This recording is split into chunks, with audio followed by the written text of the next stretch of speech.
people of the internet, it's Amanda, and for today's video, I'm here to talk about a drama that I just finished watching recently.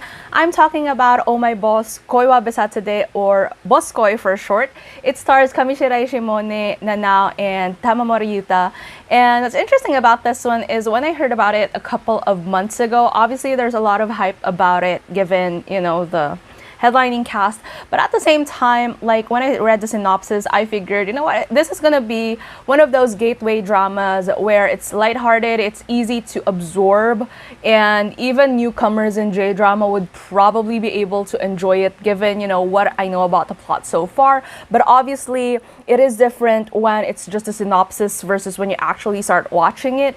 But I was pretty much excited about it because obviously it also follows a setup that is very relatable to me given that I work in beauty/fashion. When I started watching it, you know, I had so many thoughts about it, not just because it is relatable to me work-wise, but at the same time, aside from a love story, I noticed a lot of like themes and undertones and messages in the plot itself that I wanted to highlight in a review video. So thankfully, it's not just about a love story, if you get what I mean, and I feel like that is what I liked most about this particular drama, which I'll be talking about later into the video. Now, with that said, so I'll probably be spilling a couple of spoilers here and there, as usual, as expected, I guess. But if you're into that, if you just want to talk about, you know, the drama and everything like that, then please keep on watching.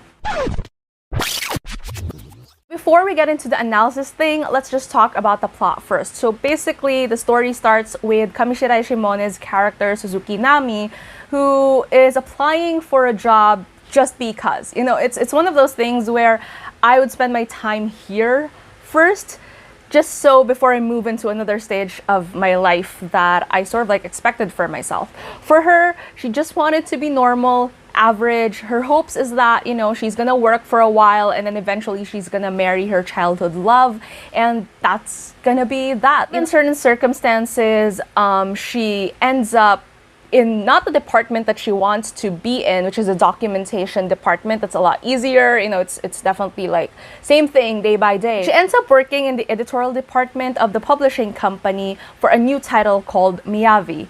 Now, it's a fashion magazine, and obviously like it's a foreign thing to her because she's not fashionable, she's not into that kind of thing. So it's definitely a new environment, and her job, given that she doesn't have any background about fashion, is to be the assistant of the editor-in-chief, played by Nanao. So her character is named Horai Reiko. She's everything that, as expected of a fashion editor, you know, she's fashionable, she's beautiful, she's smart, she's strict. And funnily enough, you know, as someone who works in the same industry, I wouldn't say 100% that, you know, what's being portrayed in media, say Devil Wears Prada, or, you know, the other things that we see in media whenever they portray fashion writers or editors. I wouldn't say that it's 100% true, but there is a level of reality to it in a way that there's a certain vibe to them. There's a certain thing about them, the way they dress or the way they talk or the way they carry themselves, that really fit them into this particular industry. That's why it's so amusing to me. But what's interesting to me, again, is the way that they presented the behind the scenes of working for a magazine. It's something that I can personally relate to because obviously, as I mentioned earlier, I also work in the beauty/fashion industry of the same line. And to be fair, like I sort of like could relate to Nami's character in the beginning because when I got myself the job, I wasn't exactly the most fashionable person. I didn't know a lot of like brands in general. I'm really, and even up to now, like I had to dress up for work before.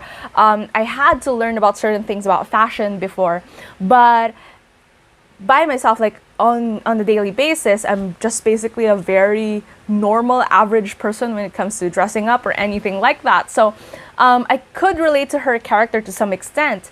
And I also love the dynamics that they're being presented when it comes to like writing articles or passing deadlines or creating interviews, because it's my field of work. So this made the drama relatable to me. However, what I like about it is it didn't go into the technicalities a lot, to the point that casual viewers wouldn't be able to understand it. So we've seen magazines being portrayed in media over and over again, but I think with Bosco, it sort of like gave you a slight look into what it's like, but it didn't really push it in a way that, it's too caricaturish or it's too technical for other people to understand. So there's that.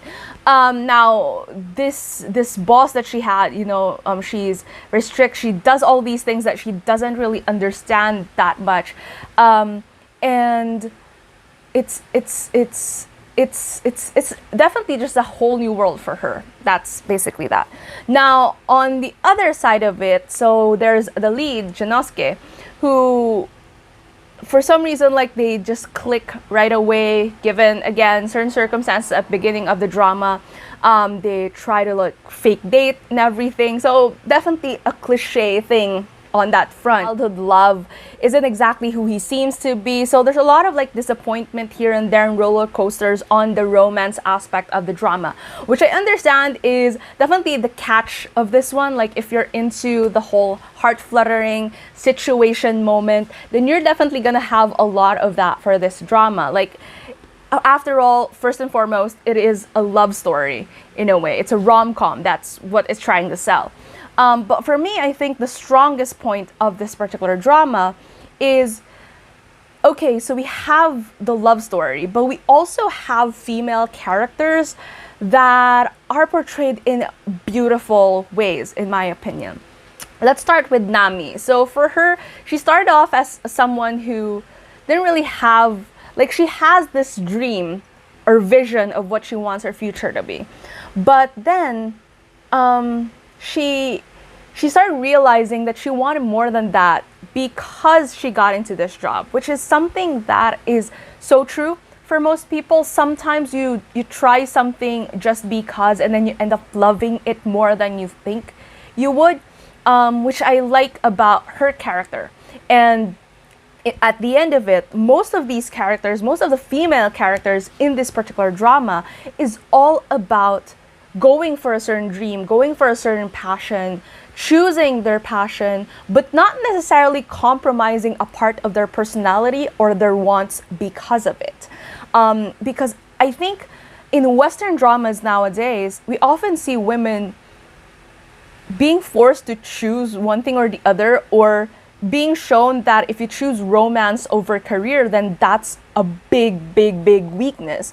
But for Boscoy, its strongest point for me is that these women, every choice that they did in the narrative is their own.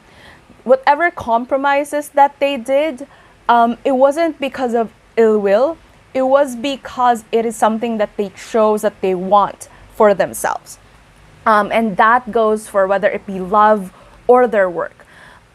This shows as well for what's interesting is I saw a lot of people crying over the love story aspect of it, which I get, obviously, but for me, I think the most that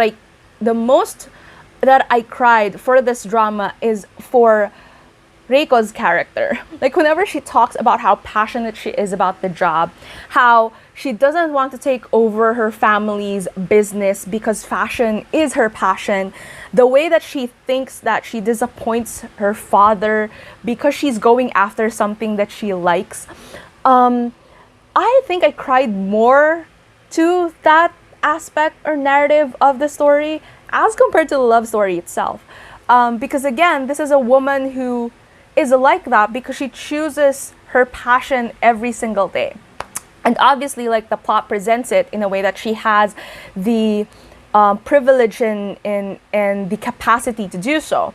But just the process of it doesn't necessarily mean that just because you have the means to go and follow the path that you want to, it doesn't show that it's an easy way to go. And that's why I think I love her character so much. And her dynamic with Nami, there's these two different people who are coming from extremes at the beginning, but at the same time, they came to have a commonality to them, like a certain passion that they didn't really know that they had for a certain craft, and that's why I like it. For Izumi's character also, so if you don't know her, she's the girl who fell in love with the second lead in the drama. I like her as well because it's not the type of, there wasn't anything about this drama where women were pitted against women just for the sake of it, just because there's malice behind it. Even the character of Takahashi Merijun, who is the editor for the competing publication, who eventually sort of like does a couple of things here and there for Miyavi to, you think that it's for Miyavi to fail or anything like that. She seems to be like an antagonist in the story because she sort of like detests Reiko in a way. But even her character is fully realized in a way that she doesn't take crap out of certain situations. She doesn't manipulate her way into things just so she can trump Reiko's character. There's this particular scene that I absolutely love, which I wouldn't spoil, but there's this scene where you almost think that, you know, she's gonna be this villainous character, she's gonna have this like very nasty attitude to her, but you see that her character is just a character that is portrayed in terms of professionalism, like competition, or you admire someone, that's why you're so competitive against them. And yeah, I mean, sure, again, I feel like I've been raving about this aspect of the drama, and it's because to me that was the strongest impression of it, not just the love story. Because the love story, I guess it's there to, it's there, but it's cliche. Like, obviously with love stories, there's a lot of predictability to it, as I mentioned earlier. Some twists about it I sort of like expected already. Some like even the heart-fluttering moments in there or anything like that is sort of like expected coming, even for the second lead, even for, you know, other aspects. Love story, we get it. But I think one thing that people might overlook because they're too focused on the love story, which again isn't a bad thing, it's just that for me, what made this drama work is that, again, women here, whether they choose career or love or both, they were sort of like validated in the narrative. Like, it's not the type of thing where you have to choose either one or the other. And again, it's not a reality that a lot of, like, it's still one of the things that women are being criticized for. Like, you have to choose, like, that's not realistic, choosing one over the other. You have to compromise, which again, there's a hint of reality to that. But at the same time, like, these types of pop culture references show you that there's nothing wrong if you try to meet the two things in between. And I don't know, like, I feel like that's why I like this drama more so than the love story aspect of it, which is definitely really, really cute.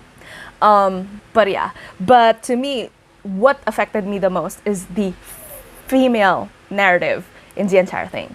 So yeah. Now, with that said, so tell me down in the comments below, are you watching this drama? Did you watch this drama? What do you like about it? What's the arc about it in terms of a love story or anything like that that you enjoy the most? Or, I don't know, let's just talk it out down in the comments as we usually do. If you like this video, please give it a thumbs up. And if you're new to my channel and you would want to hear more from me, please hit subscribe. Thank you so much for watching this video, and I hope to see you again soon in a new one. Bye!